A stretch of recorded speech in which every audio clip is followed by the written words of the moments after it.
Hi, this is Eric Martin from Board Game Geek. I'm here today looking at Master of Orion, the board game from designers Igor Skluyev and Ekaterina Gorn. And this is from a publisher where it's no mere hobby for them. No, it's Hobby World. This is an adaptation of the Master of Orion video game about which I know that it exists. I know it's set in space. I know it takes a long time to finish. And beyond that, I know nothing. My specialty is board games and science-related jokes. I do not do video games. I know nothing about them. But I will present this game as it exists in a board game, although it's mostly cards, and we'll let you take it from there in terms of what you think about it. Here are the components in Master of Orion, the board game, and I'll mention that these are possibly pre-production quality components as I received the game in advance of its actual manufacturing. You have a round tracker and a scoring track here. You have some components to keep track of various things, first player marker, round marker, and so on. You have 8 advisor cards, which the rules suggest you don't use in the introductory game, so let's put those aside. You have 6 player boards. And why 6 with a 2 to 4 player game? Because they have alien races on the back, each with an individual power. And again, they suggest you use those after you've played at least once to get familiar with the game. Okay. You take your cubes along with a player board and put the cubes on your starting resource symbols as marked on the board. You look at your rightmost marker, you look down and you see how many actions you're going to get this round. And of course, this value will change from round to round based on what you do. If you collect enough resources to be in this range here with your rightmost marker, you get 5 actions, but your loyalty drops. Yes, you are working your people too hard and your loyalty will drop down. And if it drops down enough, they won't want to build certain things or do certain activities. You know how people are. If you have a small number of resources, well, you get only 3 actions, but you draw a card from the deck and your loyalty goes up because you're letting everyone goof off instead of doing what they should be doing. The heart of the game is this deck of cards here, 90 cards, which come in 4 types. Okay. And you're going to start with a hand of 5 cards. You can discard as many as you want before the game starts and then refill your hand to 5. And then you start playing. Right? And how you're going to play is you're going to take multiple types of actions with those cards in order to attack other players and build up a tableau of a building of structures with different abilities and try to get points during the game and at the end of the game while keeping your loyalty high, since that also nets you points as well. So on a turn, you take one of your action cubes and you put it on whatever action you want to take. And they vary a lot. So I can research. I draw 2 cards from the deck. That's straightforward enough. I can exploit. So instead of using one of these cards to build it, I can throw it away. And I use the exploit power of that card. And all blues give you 3 food, and the red give you 2 fleet, and the yellow give you 1 production, and the gray let you draw 4 cards and you keep 3 of them, which is better than research, but of course it costs you a card. So that trade value of 3, 2, 1 also comes up into play with trade. You can take a trade action, and I can trade 3 food for 2 fleet, or 3 food for a production, or production for 2 fleet, or whatever you want. You can do that once. If I want to trade more, I have to go trade again with another action. I can take an action only once around to make my people happier by 3. I increase my loyalty by 3 due to propaganda. I can construct a card, and to do that, I pay the cost of the card, such as this one, which costs 4 food. I lower my food, and I put this into play. Now, each structure that you put into play is going to go in one of your systems. You start with no systems. You can have at most 4, and each system can have at most 5 cards in it. Okay, and as you put out new cards, you can put them adjacent, or you can put it in an existing system.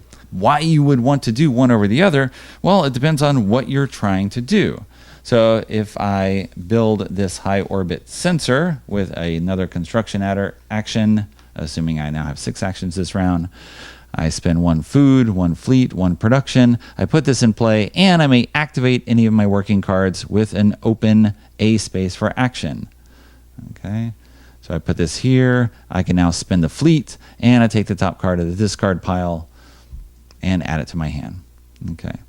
This A indicates another action you can take. Each card that you put out with an A ability gives you another action you can take in your turn by putting the cube there and paying the cost, if any, and then doing whatever this says to do. There's 2 copies of each card in the deck, so 45 different cards, and you're going to see a lot of them as the game progresses. And some of them will let you draw cards, some let you score points immediately, some let you score points at the end of the game based on the color of cards in your system, some let you change the order of the cards in your system, which is good because this doesn't do anything except give you a point at the end of the game. But hey, now I can put this on top again and I can use it once again. Some cards, when you build them, if you build something over something that already has a cube, that cube goes away. But you get this, I get an action cube. And if I have a working yellow building, then I get an additional cube. Foolish me, I should have built this here. So I will retroactively do that. And now I get 2 actions off of it. I may get bonus points when I attack my opponent. Aha! A last action I did not mention. You can spend 2 fleet to attack an opponent. You must have at least as much fleet as them, and you must be able to spend 2 fleet. So I'd put this cube on the other player's space up here because there are limits in how many times you can attack someone a turn. I spend 2 fleet, I get 2 points, and I drop their loyalty down by 1, their loyalty, not mine, because they look like chumps, because I just attacked them. Right? I was not scared of them. Yes, I take that over. What else can you do? If you're playing with the advisors in the advanced game, you can discard any 3 cards to have a contract with an advisor. There are 8 advisors in the game. You put 5 out at random at the start of the game, and you can discard any 3 cards to take one of them into your employ. You put them down and you get their power. You can have only 1 advisor at a time. If you want a new one, you have to return the old one if you can. One of them gives you a 5th system and you can't return it. Another lets you get extra resources after you attack each time. So if you plan to attack, if you got cards that let you attack, hey, do this and you'll get free stuff. You get the resources of your choice. You get a discount when you're building the gray or yellow buildings. You get extra actions. You get to build a top card from the discard pile with a discount. So all sorts of things you get to do that customize the game a little bit. Again, this is why the rules suggest you do the basic game first. Everyone's sort of on the same playing field.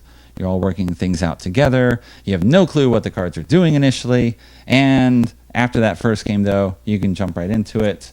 And now I'm going to do this simple change. When I research, I draw 3 cards. That's it. And my resources start differently. I can spend points, 1 point a round, to get an extra action cube. All right, sounds good to me. When I exploit, I get the exploit thing on the bottom of the card, plus I get a free fleet. I had this in one game, and it worked out really well. Just the fleet, extra fleet just happens invisibly, just piling up there. But it lets you throw in extra attacks when you could not otherwise have attacked. And if you build the cards that let you benefit from that, then hey, that lets you do the good things. At the start of a round, you look at the structures in your system and you add resources to your supply based on the symbols that are up in the corners here. So I'd add 1 fleet, 1 production, and 3 food. 3. I then look at my exertion level. See, I get 5 cubes. My loyalty goes down by 1. We have at the start of round actions, if anything is here.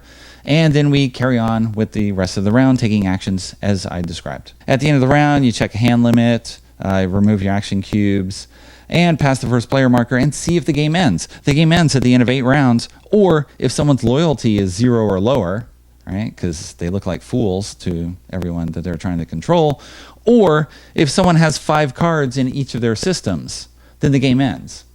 And you count your points then. You've scored points during the game for playing cards, for attacking, for doing other things based on what's available to you.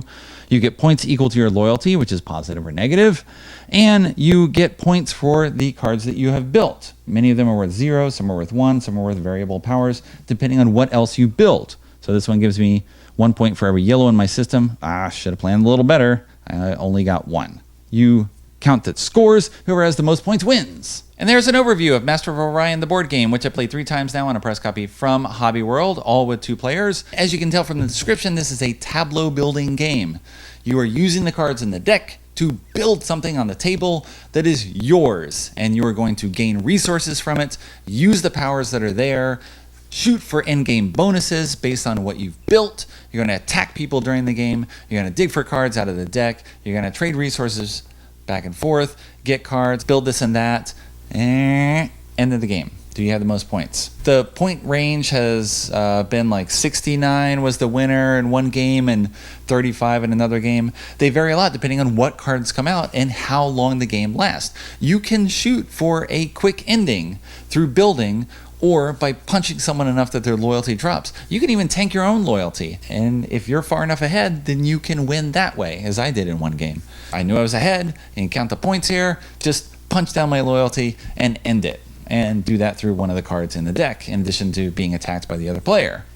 Now, the player count, when you add more players, you're going to make the game longer, because each of us is going to have our own hand of cards, and we'll be doing our own thing, attacking other players, looking at what they're doing, our cards possibly affecting other players based on what we're doing. There's nothing simultaneous that happens with additional players, so you're going to add more time as you add more players to the game. That will also change the value of some cards, because some were completely useless in a two-player game, especially if you don't use advisors in the introductory game. Some cards just do, they provide a resource and they're a color and their power is effectively blank. Okay, something to look out for if you're playing in the introductory game. Maybe you just throw those out to begin with. Or you jumped right in the advanced game with the alien powers and see how you do there. They provide interesting twist on the basic game, and of course your playstyle will adjust based on what powers you get. The heart of the game is all about managing those resources on your supply, as well as the flow of cards in and out of your hands. With those cards being just another resource, of course, they are fundamental to your success. You have to be able to get them down in order to do anything, which is all about, again, managing your resources in and out. You have to build up that resource engine so that you're able to do things. Like all these games, you start slow, you have one card down in the first round, it looks like nothing, you're like, great, I get one food. Dink. Doesn't look like much, but it starts adding up turn over turn, and the resources start flooding in, and you're able to do more and keep pumping out more things. Your opponents are doing the same, of course. You have to watch what they're doing, try to protect yourself against attacks from them, which is going to punch down your loyalty and make you unable to do certain things or activate certain buildings, which then hampers you, depending on what you're trying to do. Maybe you don't care about those. Maybe you're going another route, just building and going for endgame bonuses. Or maybe you sink 4 blues in a column, and then the bonus card that gives you 2 points for every blue. You can build along those lines if you want, or look for attacking, or go for high-scoring buildings, of which there are a couple in the games, where you really need to maximize your resource supply, because then you're going to just spend it all. That's how things happen in Master of Orion.